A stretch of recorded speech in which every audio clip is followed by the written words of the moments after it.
Les amis, salut à tous, très heureux de vous retrouver, j'espère que vous êtes en forme en ce samedi. Bienvenue, comme d'habitude, à la maison dans mon petit bureau pour ce point média spécial dernier quart de finale entre l'équipe anglaise de Gareth Southgate et l'équipe de France de Didier Deschamps. 3 parties aujourd'hui, on va ouvrir bien évidemment avec les compositions d'équipe. Deuxième partie sur les focus tactiques apportés par la presse anglaise et la troisième, parce qu'il faut également l'imaginer, la séance de tir au but. J'espère que vous êtes prêts, c'est parti pour une nouvelle édition.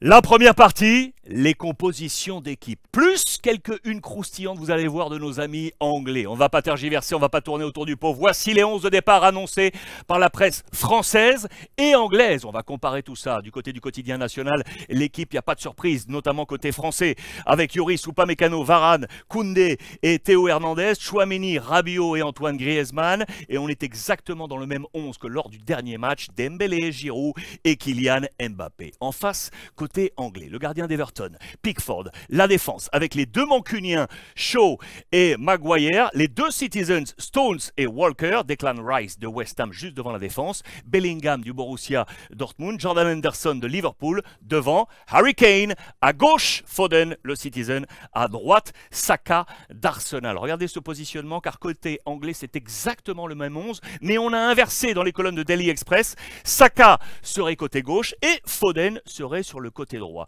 Je vous porte également le regard sur le choix tactique de Southgate. On partirait sur le fameux 4-3-3. Pourquoi je vous montre ça? Parce que la presse anglaise a fait un état des lieux sur tous les choix tactiques de Gareth Southgate depuis sa prise en main de la sélection anglaise. Juste avant, je vous montre cette une, j'en ai d'autres à vous montrer.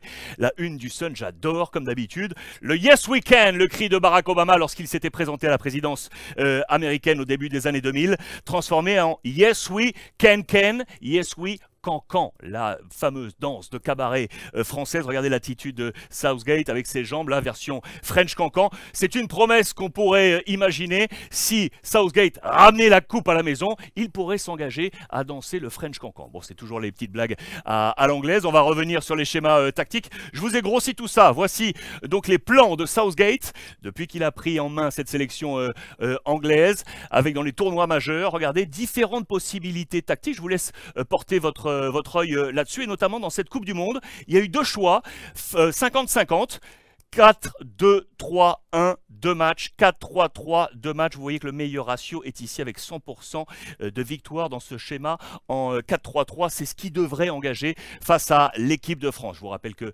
Gareth Southgate est le numéro 1 du top 5 des sélectionneurs de l'équipe anglaise au nombre de matchs en tournoi majeur. 18 au total avec 11 de Coupe du Monde et 7 euros devant Bobby Robson, Ericsson, Winterbottom ou encore Sir Alf Ramsey. On attend, regardez ça, j'adore, on attend un Southgate version Mourinho. Regardez ce morphing dans les colonnes du Sun. On veut un roublard, on veut quelqu'un de calme, on veut quelqu'un qui s'engage dans ce match. C'est ce qu'on nous apporte. Que va faire Gareth Southgate? Va-t-il nous sortir un as de sa manche, oui ou non? Regardez pour l'instant ce qui se passe entre l'équipe anglaise et l'équipe française sur les 6 dernières rencontres. On fait un petit topo. C'est la presse anglaise, donc imaginez bien que en rouge, c'est une défaite anglaise et donc une victoire française, hein, vous l'aurez compris. Une seule donc victoire pour les Anglais ici sur les 6 derniers matchs. C'était en 2015, un match amical à Wembley pour une victoire anglaise 2-0. Au total, on est sur 31 matchs, 17 victoires anglaises, 9 victoires françaises, 29% et 5 matchs nuls. Quelle sera l'issue de cette rencontre? C'est le grand sujet. Quelques-unes comme ça au passage pour vous montrer encore que les Anglais adorent se moquer des Français. Regardez la une du Sun, le toast pour le breakfast avec la tête de Harry Kane que l'on retrouve ici. Il sera l'un des principaux dangers offensifs de cette équipe anglaise. Et regardez en page intérieure, Here we go! Vous savez, c'est le cri pour dire on arrive, transformé en Here we escargot, parce que les escargots est le mets français qu'adorent manger les Anglais. On est là avec, je ne sais pas si vous avez vu ça, les Anglais la nuit dernière ont fait un truc de fou furieux. Les copains du Sun, ils ont projeté des images un peu partout dans Paris. Regardez-les, près de la Tour Eiffel. officiel avec le visage des joueurs de Gareth Southgate portant la couronne pour dire que les rois, ce sont nous. Nous sommes les rois. Ils ont fait ça dans la capitale française, absolument fou, avec Harry Kane, le roi Harry, vous le voyez, avec ici le roi Kylian à la française barré, remplacé par le roi Kyle, avec bien évidemment Kyle Walker qui sera face à Kylian Mbappé. C'est des fous furieux, mais j'adore ça. En attendant, les Anglais sont donc prêts. On veut ramener cette coupe à la maison. Gareth Southgate le dit très clairement. We are ready. Nous sommes prêts ce soir. Ça va être un véritable showtime attendu pour Didier Deschamps. On va se régaler. À suivre, la partie 2 avec des focus sur les choix tactiques. Partie 3, éventuellement la séance de tir au but.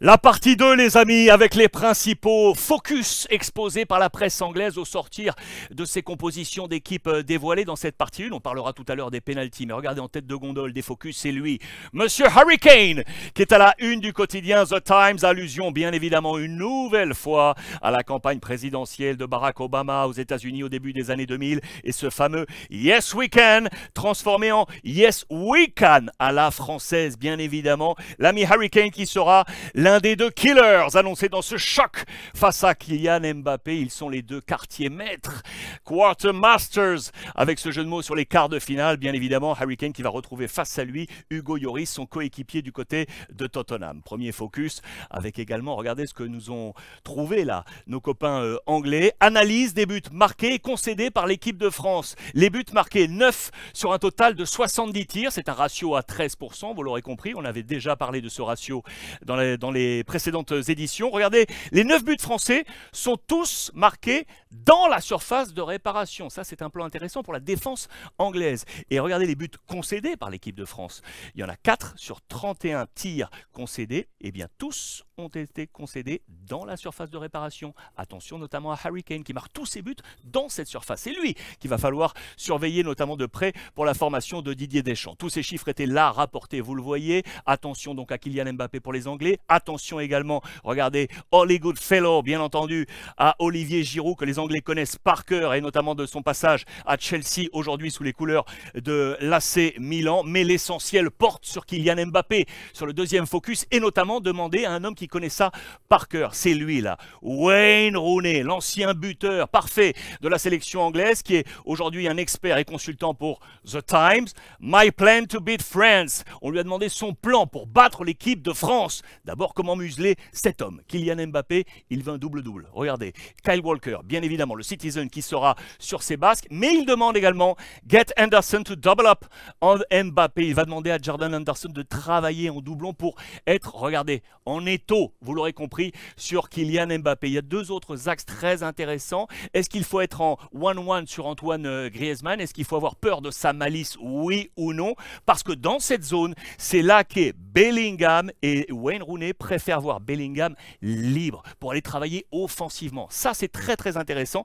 Regardez sur le schéma tactique, je vous l'ai montré tout à l'heure dans la première partie, je vous le remontre très rapidement. Kylian Mbappé est ici, vous l'aurez compris.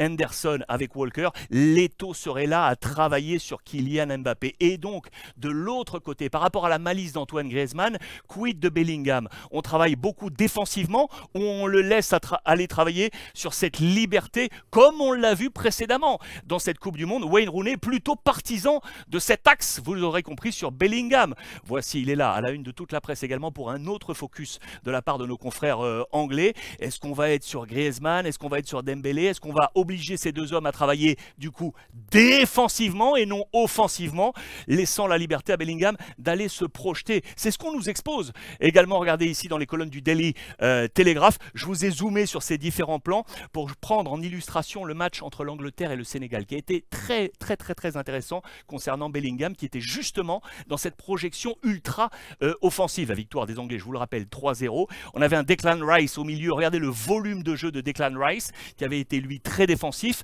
Jordan Henderson, kiff sur le flanc droit. Et de l'autre côté, mais regardez la liberté d'action de Jude Bellingham. Ça, c'est super intéressant. Peut-être faut-il museler pour les Français l'escouade offensive, la volonté offensive de Bellingham. Wayne Rooney veut voir un Bellingham ultra offensif dans ce match. D'ailleurs, regardez, dans la presse anglaise, on nous montre ça comme l'un des duels. Quid de la bataille entre Griezmann et Bellingham. Choc entre Lloris et Harry Kane, je vous l'ai dit, entre Mbappé et Kyle Walker sous les yeux de Gareth Southgate. Autre focus également intéressant, regardez ça, les corners les amis, coup de pied arrêté corner. Voici comment les Anglais se positionnent sur ces corners, on appelle ça le love train, le train d'amour, j'adore. Le train qui est formé ici. Regardez les joueurs, Stones et Maguire, les deux centraux, regardez la position de Harry Kane et regardez devant le gardien. On bloque le gardien et surtout on crée de l'espace en fait ici en amenant des hommes offensifs, faisant reculer la défense.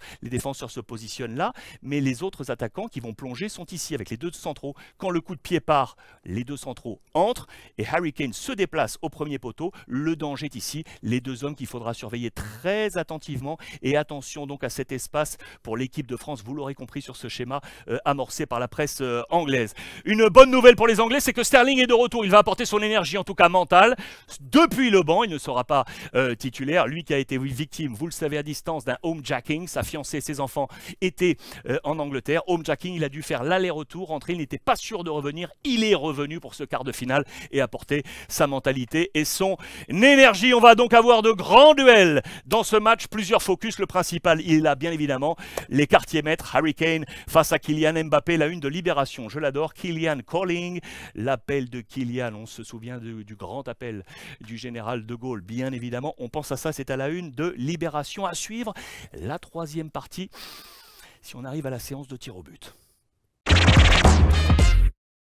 Et la partie 3, aujourd'hui, les amis, parce qu'il faut l'imaginer, quand on a vu le match du Brésil, quand on a vu le match de l'Argentine, la partie 3, c'est une spéciale séance de tir au but, parce que nos confrères anglais nous ont donné quelques clés. Juste avant, regardez pour rappel la une du quotidien national français, l'équipe, avec ce parfum anglais à la James Bond pour Kylian Mbappé, perdre peut attendre. Déclaration du plus français des Anglais, Monsieur Chris Waddell. L'ancienne gloire de l'Olympique de Marseille, 61 ans, expert aujourd'hui pour la BBC, qui a en tête une chose, ce penalty manqué face à l'Allemagne en 1990, séance de tir au but, élimination de l'Angleterre, il était fautif.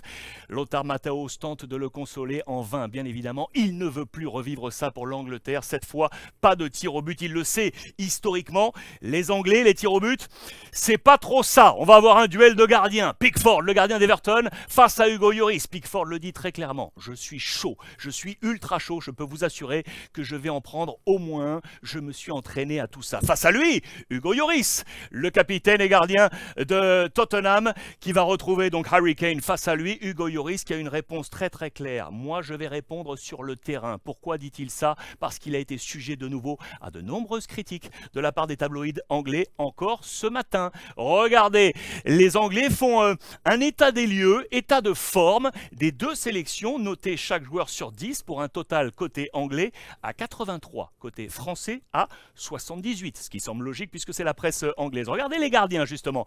Pickford est noté avec un 8 sur 10, critique donc pour Hugo Lloris, qui est noté avec un petit, je vais dire entre guillemets, petit 6 sur 10 pour le capitaine de l'équipe de France. Ce qui est sûr, c'est que ça va se passer donc entre les gants. C'est une bataille de gants.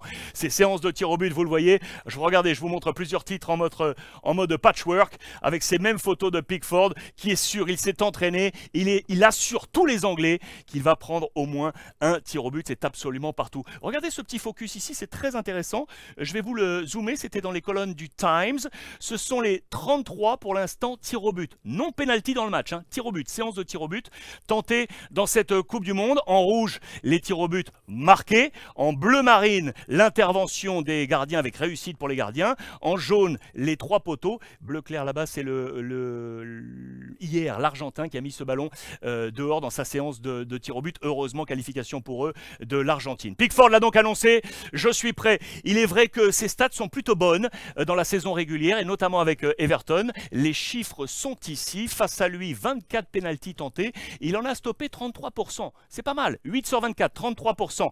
Autre information très intéressante sur les tirs au but, plus pénalty dans le jeu, plus tir au but, regardez le ratio dans l'histoire de la Coupe du Monde, on est en baisse. On n'arrive pas à transformer tout ça. Depuis 1982, on était aux alentours des 70-80%. Aujourd'hui, on est à 63%. C'est le ratio le plus faible de l'histoire de la Coupe du Monde. Zoom encore sur les tirs au but et notamment côté anglais. Restons attentifs à cette page. Regardez bien. Ça, c'est très intéressant. Depuis 1982, il y a eu 32 séances de tir au but. Depuis 1982, 32 séances de tir au but. Regardez le ratio des réussites au ranking des tireurs. Quand c'est le premier tireur, deuxième tireur, troisième tireur, quelle que soit l'équipe. Hein, vous le voyez très clairement qu'il est préférable de tirer en premier. Le ratio est le meilleur. Et logiquement, regardez, lorsqu'on est sixième tireur, après la première salve, on est à 50%. 50% lorsqu'on est le sixième tireur dans l'histoire de la Coupe du Monde. Et regardez, focus sur le top 5 anglais du ratio de réussite. Les meilleurs tireurs côté anglais, c'est Harry Kane avec 87%. Le deuxième, c'était Callum Wilson, 85%. Harry Maguire, 83%. Marcus Rashford, 82%. Eric Dyer, 80%. Ce sont les spécialistes de la sélection anglaise, mais il y a également les vilains petits canards. Ils sont là avec le, regardez, le bottom 5. On part du bas. Ceux qui en ont le plus manqué en tête de gondole, c'est James Maddison avec 71%. Mason Mount, Kieran Trippier, Connor Cody et Raheem Sterling avec 50%. 1 sur 2, Raheem Sterling, penalty manqué. On va se régaler, ce qui est sûr, c'est qu'on va avoir ce duel qu'on va adorer entre Pickford et l'ami capitaine de l'équipe de France, Hugo Lloris. Quel match! Et puis bien évidemment, je vous rappelle que Betclic est le partenaire officiel de l'équipe de France. Si vous voulez vous inscrire, le code promo, il est simple, il est là. C'est le code Fairplay et le lien est dans la description. Attention les amis, je vous rappelle que c'est interdit aux mineurs. Il faut être majeur, bien évidemment, pour s'engager, que les jeux d'argent peuvent être dangereux et qu'il faut jouer en fonction de ses moyens. Voilà les amis, je vous embrasse. On passe une bonne journée. Ces deux derniers quarts de finale, allez les Bleus! Et profitez des vôtres.